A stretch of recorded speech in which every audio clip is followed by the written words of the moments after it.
বিএনপির কেন্দ্রীয় নেতা ও ত্রয়োদশ জাতীয় সংসদ নির্বাচনে নাটোর ২ সদর নলডাঙ্গা আসনে ধানের শীষের প্রার্থী অ্যাডভোকেট এমরুল কুদ্দুস তালুকদার দুলু বলেছেন, দেশের সব শ্রেণী পেশার মানুষ ধানের শীষে ভোট দিতে অধীর আগ্রহে অপেক্ষা করছেন। সোমবার ৯ ফেব্রুয়ারি শহরের হুগলোবাড়িয়া বিহারি পাড়ায় আয়োজিত এক নির্বাচনী মতবিনিময় সভায় তিনি কথা বলেন। দুলু বলেন, এবার ভোটাধিকার ফিরে পেতে সাধারণ মানুষের মধ্যে ব্যাপক আগ্রহ উচ্ছ্বাস দেখা যাচ্ছে। গণতন্ত্র পুনরুদ্ধার করতে চায় তারা।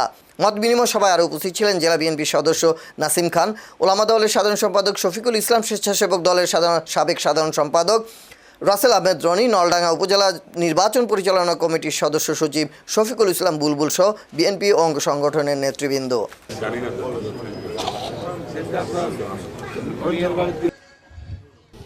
18-20 দিন আমি নাটোরের প্রত্যন্ত অঞ্চলের মানুষের সঙ্গে কথা বলে যেটা আমি বুঝতে পেরেছি, মানুষের মধ্যে যে মারাত্মক আকর্ষণ, যে দীর্ঘ 24 বছর দেশের মানুষ ভোট কেন্দ্রে যেতে পারে নাই, ভোট দিতে পারে নাই, এবং সবচেয়ে আকর্ষণ যেটা আর কি, বাংলাদেশের সকল শ্রেণীর মানুষ বিএনপি এবং ধানের শীষকে ভোট দেওয়ার জন্য তারা মুখিয়ে আছে।